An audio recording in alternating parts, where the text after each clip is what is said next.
Qayyim mengatakan, level orang yang sholat itu ada 5. Level yang pertama, orang yang berdosa dengan sholatnya, kata beliau. Siapa ini orang yang berdosa? Orang yang sholat tidak sama sekali memberikan haknya. Ada orang sholat hanya karena disuruh oleh orang lain, hanya karena tidak enak, mau udu nggak udu terserah. Ini berdosa nih. Percuma dia sholat, dia berdosa. Karena di sini riya. Nah, itu. Dan tidak ada hubungannya dengan Allah SWT, malah berdosa dengan sholatnya. Ada orang yang kedua, sholat tapi nggak dapat pahala. Dia tahu diperintahkan sama Allah tapi tidak dapat pahala, karena dari awal takbir sampai salam semuanya menghayal. Ini orang yang percuma, nggak ada pahalanya. Masuk dalam sabda Nabi SAW, ada orang ya, yang hari kiamat diremuk-remuk sholatnya seperti pakaian kotor lalu dilemparkan ke wajahnya. Karena dari takbir sampai salam nggak ngerti apa yang dia lakukan. Untuk apa sholat kalau begitu? Allah nggak butuh sholat kita, ikhwani. Allah nggak butuh. Biar kita sholat khusyuknya luar biasa, sujudnya sampai berhari-hari nggak angkat kepala, tetap aja Allah nggak butuh dengan itu. Kata Nabi SAW dalam hadis Qudsi, Allah SWT berfirman, wahai anak Adam, apapun yang kau kerjakan tidak akan bermanfaat bagiku dan aku akan kembalikan kepadamu.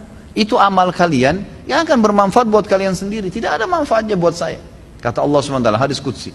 Ini luar biasa, harus kita faham nih, yang tidak boleh salah dalam masalah-masalah seperti ini. Maka kita harus tahu bahwasanya sholat itu kita yang butuh dan bukan Allah Azza wa Jalla. Baik, Abu Sa'id Al-Khudri, Ibnu Qayyim mengatakan tadi orang yang kedua adalah orang yang tidak dapat pahala sama sekali. Yang ketiga, orang yang dapat pahala. Dapat pahala, tapi pahalanya pas-pasan. Ini sesuai dengan sabda Nabi SAW. Ada orang yang sholat tidak akan mendapatkan kecuali setengah pahala sholatnya. Ada orang yang sholat tidak dapat kecuali 1/10 dari sholatnya. Jadi kecil, ada pahala tapi kecil. Lebih banyak menghayal daripada fokusnya. Yang keempat adalah orang yang sholat berusaha untuk fokus, gitu kan? Tetapi terkadang masih menghayal, masih terlintas. Maka ini lebih dominasi pahala yang dia dapatkan daripada hilangnya pahala. Karena kalau kita lagi baca Al-Quran atau kita lagi baca bacaan sholat, kemudian kita fokus, dapat konsentrasi, ikutin bacanya, dapat pahala terus per hurufnya, gitu kan. Pergerakan juga ada pahalanya. Tapi pada saat kita baca terus kita nggak sadar lagi menghayal, cuma lisan kita karena sudah terbiasa membaca, jadi ngucapin kena rutinitas, itu nggak ada pahalanya, gitu kan. Itu nggak ada pahalanya. Orang yang keempat ini adalah golongan orang yang dapat mayoritas pahala sholatnya, tapi masih ada yang hilang. Bedanya tadi dengan orang yang ketiga, mayoritas pahalanya hilang, cuma sedikit yang dia dapatkan, gitu kan. Terbalik. Yang kelima, ini yang luar biasa. Orang yang sholat, semuanya dari takbir sampai salam fokus. Bahkan kalau mereka sholat, mereka sudah lupa siapapun yang ada di sekitarnya. Mereka tidak perlu tahu tempat itu di mana mereka berada. Sampai pada tingkat itu. Abu Sa'id Al-Khudri radhiyallahu anhu dikatakan dalam riwayat dan masuk dalam poin yang kelima ini. Jadi bukan jangan jangan anda katakan, oh susah orang kalau fokus sholat. Itu nggak ada susahnya. Asal dia mau, dia tahu dulu nilainya kadar sholat itu. Abu Sa'id Al-Khudri berkata radhiyallahu anhu, saya pernah disuruh oleh Nabi SAW menjaga pasukan di malam hari dan Nabi SAW sedang tidur bersama dengan pasukan. Maka saya pun sholat di semak belukar. Pada saat saya lagi sholat, tiba-tiba ada mata-mata musuh dari jauh itu yang memanah ke arah saya dan tepatnya jatuh di jantung saya. Di tengah-tengah dadanya jatuh di jantungnya. Dia bilang lalu keluar darah. Tetapi pada saat itu saya sedang sangat menikmati surah Al-Kahfi yang saya baca, sehingga saya tidak merasakan perihnya dan sakitnya anak panah itu. Tetap baca surah Al-Kahfi dengan tenang. Al-Kahfi mengalahkan itu semua, gitu kan. Lalu kemudian dia berkata, mata-mata itu melepaskan lagi anak panah yang kedua. Dilepaskan anak panah kedua, jatuh tepat di sebelahnya anak panah pertama, tergores, keluar darah lagi. Tetap saya masih belum merasakan sakitnya karena nikmatnya membaca surah Al-Kahfi. Sampai musuh itu melepaskan 9 atau 10 anak panah. Sasarannya semua hampir sama, di jantung. Dia bilang, kalau bukan karena saya khawatir, ini sudah mulai berat, ini 10 anak panah di dadanya. Dia bilang, kalau bukan saya khawatir saya terbunuh dengan anak panah selanjutnya, kemudian Nabi SAW dan sahabat-sahabat yang lain akan dibunuh oleh musuh, demi Allah saya akan selesaikan sholat saya dengan surah Al-Kahfi.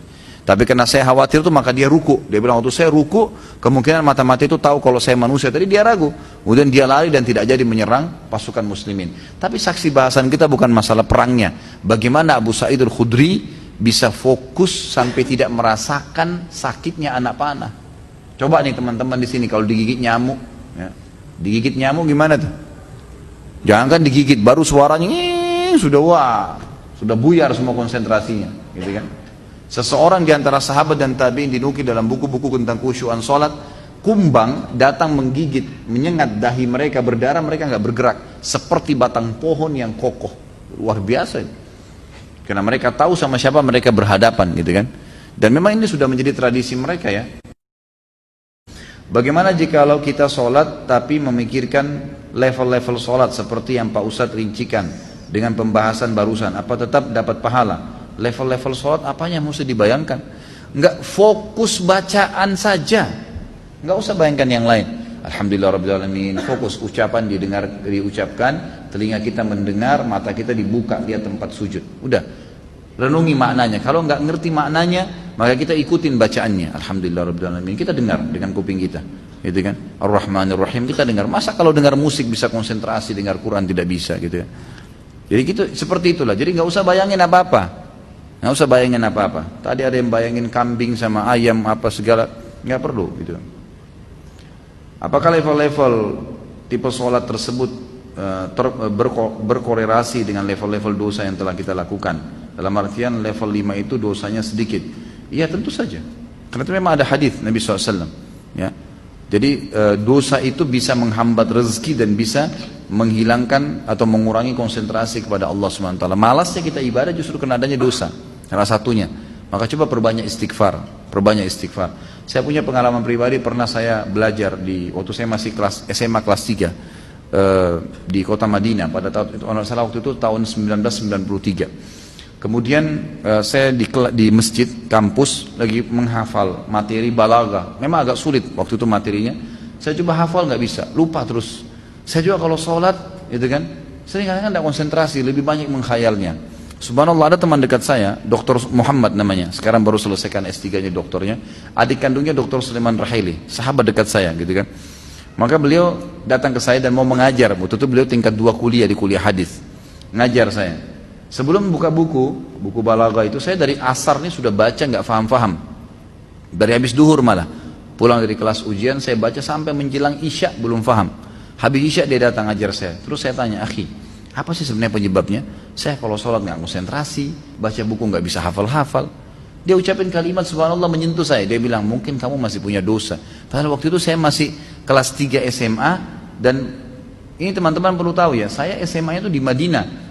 Di Madinah itu nggak ada bioskop, nggak ada karaoke, perempuan semua bercadar, pakai jilbab.